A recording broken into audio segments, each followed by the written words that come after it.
Meio-dia em ponto com Deus, com pastor Francisco Nascimento. A paz do Senhor Jesus Cristo, nosso amado Salvador, estamos de volta e conectado. Quem tá ligado aí, gente, vai dando like, vai dando coraçãozinho, você que tá online aí. Lógico que tem muita gente que não entra na hora, entra sempre. Depois, meio-dia em ponto com Deus, é um horário apertado, tem muita gente trabalhando, gente, correndo atrás do pão de cada dia. Isto é muito bom, significa que você tem emprego, né? Significa que você tem força. Dê glória a Deus por isso. Então, gente, nós estamos meio-dia em ponto com Deus, nós estamos sempre ligados, conectados. Espero que você esteja gostando. Lembra-se de compartilhar, gente. Compartilhe este vídeo. Não fica só com você, nos grupos das igrejas. Aquela pessoa que está precisando de ouvir uma palavra de Deus, a palavra do coração. Estarei orando no final também por todos aqueles que estão ouvindo. Então você sabe que Deus pode fazer o seu milagre. Milagre é a cura e o maior milagre de todos, que é a salvação de uma alma, tá bom, gente? Então seja braço de Deus, instrumento de Deus, de salvação para todos aqueles que estão sedentos de Deus, tá bom, gente? Meio-dia em ponto com Deus, nós estamos falando sobre Nicodemos e a segunda parte. A primeira está gravada aí, gente, você pode ir lá visitar ali nossa página no Facebook, nossa página no YouTube. É bom você se inscrever, Pastor Francisco Nascimento.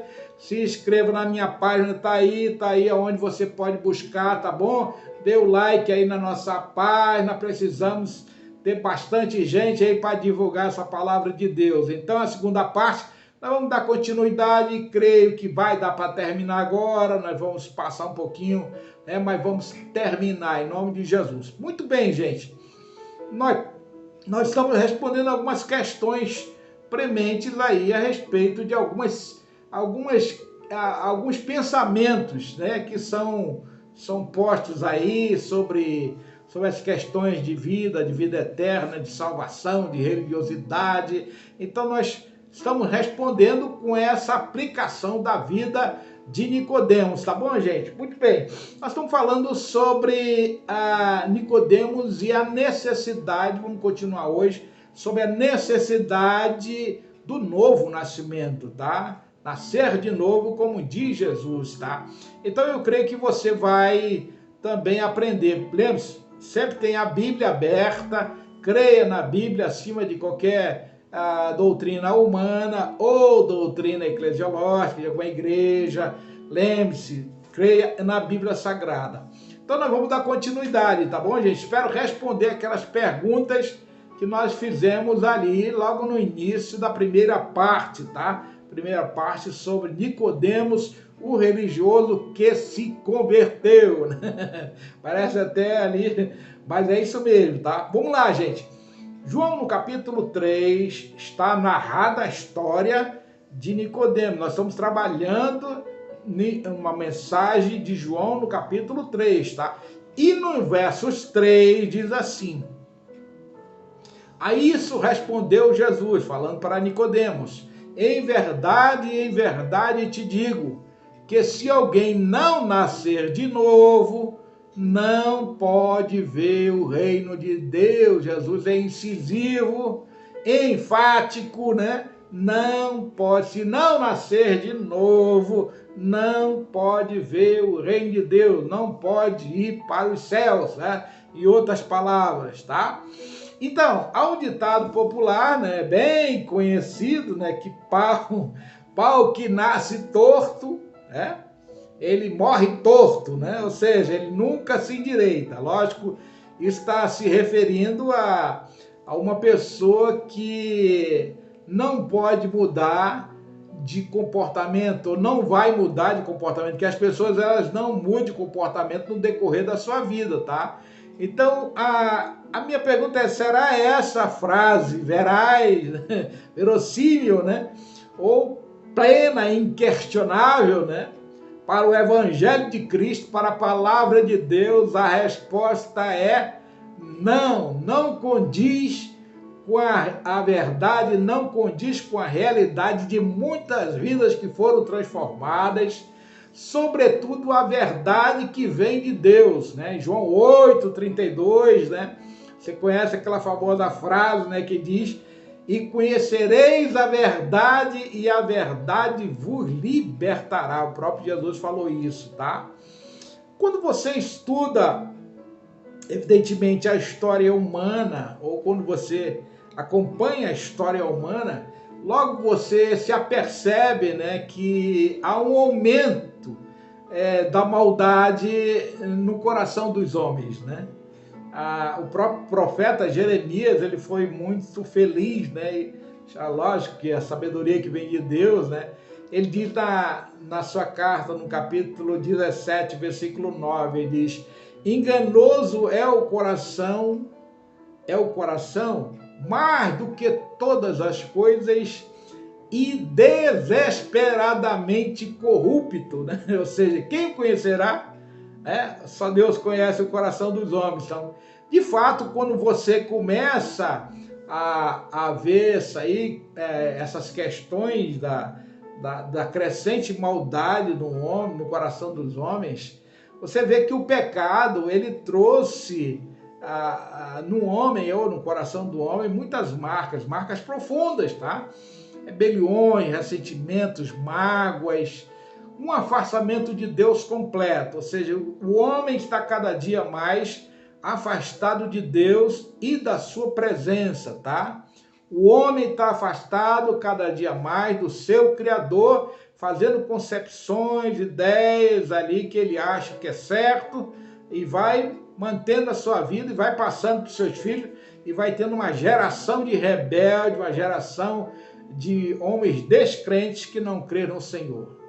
Lá no profeta Isaías, no capítulo 59, versículo de 1 a 3, e eu queria meditar com você, mais ou menos disso, sobre essas questões, né, que nós estamos abordando. Ele diz assim: eis que a mão do Senhor não está encolhida, para que não possa salvar, nem surdo o seu ouvido que não possa ouvir. Mas as vossas transgressões, as vossas iniquidades, fazem separação entre vós e o vosso Deus. E os vossos pecados encobrem o seu rosto de vós, para que não vos ouça. Porque as vossas mãos estão contaminadas de sangue, e os vossos dedos de iniquidade. Os vossos lábios falam mentiras, e a vossa língua profere maldade. Essa é a síntese que mostra o quadro realmente da situação dos homens hoje.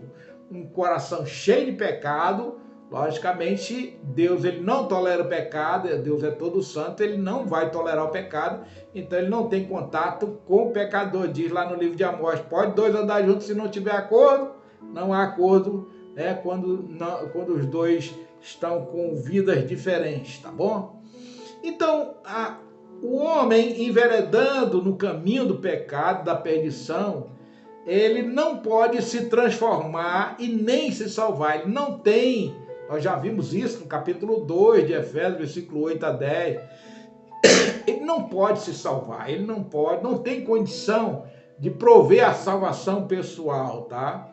E aí que entra a misericórdia de Deus, aí que entra a graça de Deus, que alcança o pecador, né, distante pecador, né, como lá em Lucas 15, né, pecador que perdido, né, o filho pródigo, né, ele alcança o quê? Com a sua misericórdia para salvar esta alma, tá? Lá no livro de Oséias 13, versículo 9, diz assim: a tua ruína, ó Israel, vem de ti. Deus falando para o seu povo Israel, né? E só de mim o teu socorro, tá? Então Deus, ele mostra que só há possibilidade de salvação, só há possibilidade realmente de redenção quando Deus está presente. Amém, gente? Então, Nicodemos, ele não obstante ser completamente religioso, sincero, né? Que nós vemos aqui, tá? Então, ele era um pecador como qualquer um outro, né? Ele era religioso, formado em teologia, juiz, etc., né? Maioral dos judeus, ele era tudo, né? Ou seja, mas ele não era salvo, ele era destituído ou destituído da glória de Deus e necessitado da justificação e perdão dos pecados que veio através de Jesus Cristo, tá bom, gente?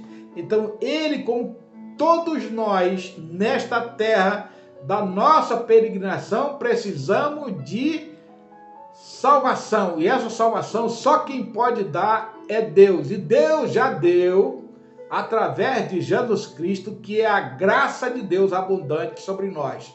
Jesus é o presente de Deus para toda a humanidade.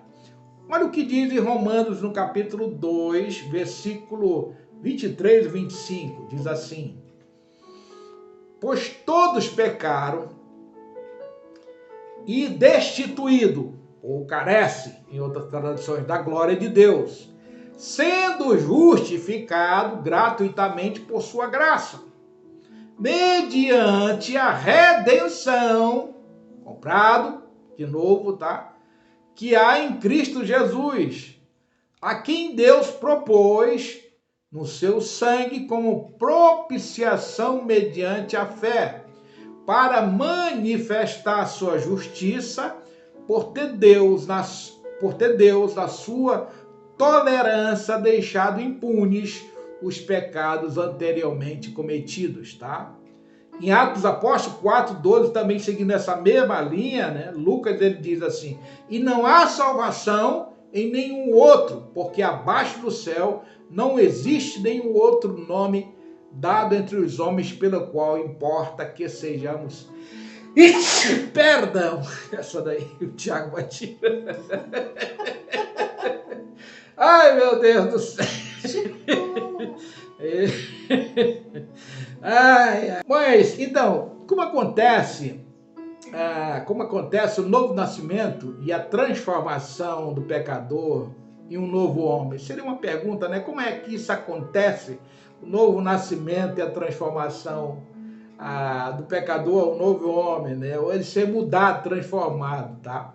Há um texto escrito pelo grande apóstolo Paulo, que ele experimentou, né, essa mudança radical na sua vida no caminho de Damasco, né? Eu vou pregar sobre Paulo no caminho de Damasco, gente, que evidencia, lógico, bem a ruptura desses dois momentos na vida, ou seja, os momentos antes de Cristo e depois de Cristo. Olha o que o apóstolo Paulo diz. 2 Coríntios 5:17, bem conhecido, tá? E se alguém está em Cristo, nova criatura é.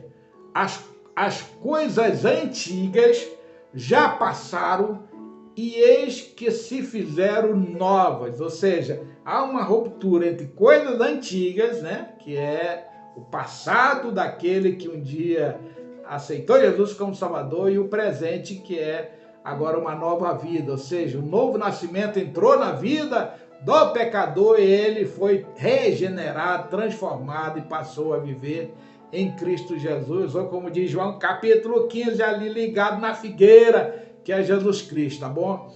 O que é estar com Cristo e ser nova criatura? O que é isso? A resposta desse texto, né? Se alguém está em Cristo é nova criatura. Então, o que é estar com Cristo? A resposta está lá em João no capítulo 3, versículo 14, diz que é crer que Jesus foi crucificado por nossos pecados. O que é ser nova criatura? É crer que Jesus foi crucificado por nossos pecados. No versículo 15 do João 3, né? Porque Deus amou o mundo de tal maneira que deu seu Filho unigênito para que todo aquele que nele crê não pereça, mas tenha vida eterna. Esse texto famoso. Então, o que é então? É crer que Jesus é o único e suficiente Salvador da sua vida. Terceiro, também, João, respondendo essa questão, é crer num grande amor de Deus por nós, enviando seu Filho, seu único Filho, para morrer pelos nossos pecados. Está no versículo 16 e 17 do capítulo 3 de João. No versículo 19 e o versículo 20 responde outra questão. É se arrepender e se afastar dos pecados, ou seja, das trevas, tá? E a outra resposta também dessa questão que eu fiz para você, está no versículo 36 de João 3, diz assim, é fugir da ira divina que está posta sobre todo pecador está debaixo da ira de Deus, tá? Isso só é retirado através da sua conversão, do seu arrependimento de pecado, é que vem a misericórdia divina no coração de cada pecador. Tá bom, gente? Vamos lá. Vamos entender um pouquinho sobre o processo transformador da vida nova, tá? Vamos entender um pouquinho sobre essa questão, está aí no capítulo 3 de João, que nós estamos trabalhando, versículo 3 e 8. Olha o que diz. Ainda Jesus com Nicodemos, tá? Respondeu Jesus, em verdade te digo, quem não nascer da água e do Espírito não pode entrar no reino de Deus. O que é nascido da carne é carne, o que é nascido do Espírito é Espírito. Não te admire de eu te dizer, importa-vos nascer de novo. O vento sopra onde quer, ouve a sua voz, mas não sabe de onde vem nem para onde vai. Assim é todo aquele que é nascido do Espírito. Há aqueles que é nascido do Espírito. Há aqueles que ainda estão na carne, ou seja, ainda não se arrependeram dos seus pecados. Aqui fala duas coisas interessantes que eu quero abordar com vocês no desenvolvimento dessa mensagem. Primeiro, ele fala nascer da água e do Espírito. Alguns têm algumas divergências, dizendo que o batismo regenera. O batismo nunca regenerou. O batismo é o resultado, a obediência da fé que Jesus mandou para ser batizado aqueles que antes crescem, tá? Então, novamente nós, quando a gente olha água e Espírito, novamente nós nos deparamos com o início da criação. Ou seja, o início da criação diz que o Espírito de Deus, ele pairava sobre as águas. O Espírito, água e Espírito. O Espírito de Deus pairava sobre as águas. Lá em Gênesis capítulo 1, versículo 2, fala sobre isso. Ou seja, mas há uma questão interessante aqui em Gênesis capítulo 1, versículo 2. Observe aqui, diz o texto. A terra, porém, estava sem forma e vazia. Havia trevas. Essa é a descrição da terra que o Espírito Santo pairava sobre as águas. Tá? Sobre a face do abismo. E o Espírito de Deus pairava sobre as águas. Diz o versículo 2, tá? Então, o Espírito de Deus, nós vemos que ele está sempre pronto para criar ou recriar uma obra nova no meio de quê? Do caos, no meio das trevas. A palavra restauração é que o Espírito Santo faz na terra. Ele restaura o caos, as trevas em que a terra estava, ou seja, para que houvesse habitação dos seres humanos, dos seres criados por Deus, tá? Muito bem, e é o Espírito mesmo que ele convence o homem a respeito do pecado,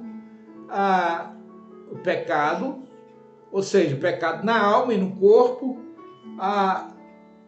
da justiça, do pecado, da justiça, tá? E ele convence o homem a respeito do pecado, da justiça, né? Ou seja, que o homem está no pecado, na prática do pecado. É o Espírito Santo que convence o homem a respeito do caos que está no coração do homem, da alma dele, tá? Então é esse Espírito Santo que ele derrama uma nova vida naqueles que estão em trevas do pecado, tá? Lá em João capítulo 3, 6, versículo 8 a 13, fala sobre isso. Quando ele vier, convencerá o mundo a respeito do pecado, da justiça e do juízo. Do pecado, porque não crê em mim. Da justiça, porque vou junto para o Pai e não me vereis mais. Do juízo, porque o príncipe deste mundo já está julgado. Tá bom? Então a gente vê que é a função do Espírito Santo ali convencer o mundo do pecado, da justiça, do juízo, ou seja, tirar o homem do caos do pecado, tá bom? Ficou bem entendida essa questão, né? E é o mesmo Espírito de Deus que paira sobre Jesus ali no dia do batismo, né? O Espírito Santo, ele paira ali, por quê? Porque através de Jesus, né? Ele promove a restauração do mundo cheio de trevas, cheio de caos, né? Está lá em João 3, versículo 16 e 17, essa narrativa do Espírito Santo pairando sobre Jesus, o restaurador de todos os homens, tá?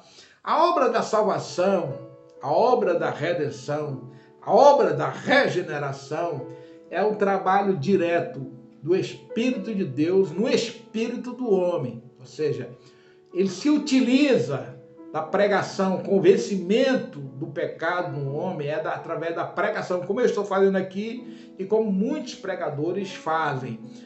Ele se utiliza da pregação da palavra para proporcionar a mudança da vida das pessoas. É isso que Efésios, no capítulo 1, versículo 13 e 14 diz, em que também depois vós, depois que ouviste a palavra da verdade, o evangelho da vossa salvação, tendo nele também crido, foste selado o Espírito Santo da promessa, o qual é o penhor da vossa herança até o resgate em louvor da sua glória. Então o trabalho é do Espírito Santo nos corações dos pecadores, convencendo a respeito do pecado, da justiça e do juízo. É o mesmo Espírito que está na unção da pregação do pregador, ali quando você é sensibilizado, ali muitas pessoas se rendem a Cristo porque sente que aquelas palavras são profundas, são palavras de Deus ao coração do necessitado. E é o Espírito Santo também que habita no coração daqueles que creem, fazendo nele templo, né?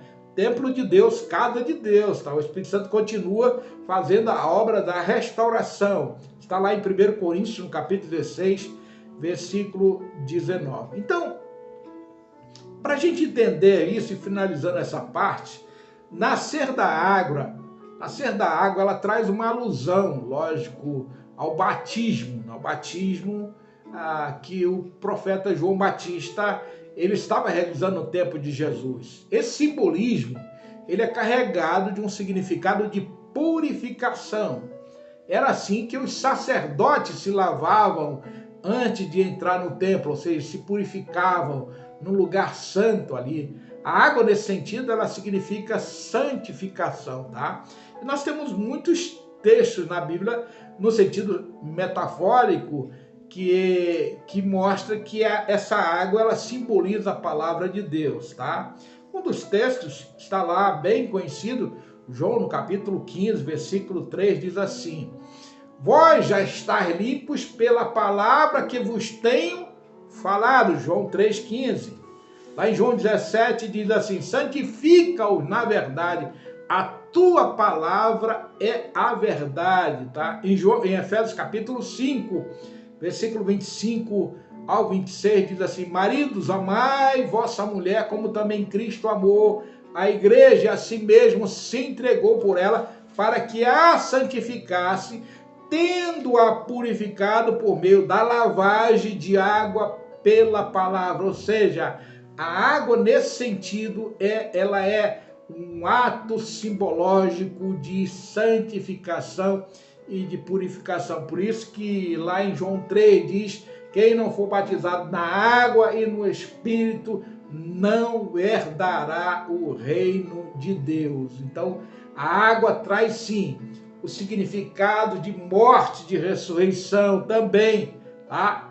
Ou seja, morte da prática do pecado. Você é morto para o mundo ali, né? e você é vivo para Deus, você tem uma ressurreição com Cristo ali, como Cristo levantou das águas também, ali você levanta no dia do seu batismo para um novo tempo, uma nova vida. Em Romanos capítulo 6, versículo 3 e o 4 fala sobre isso.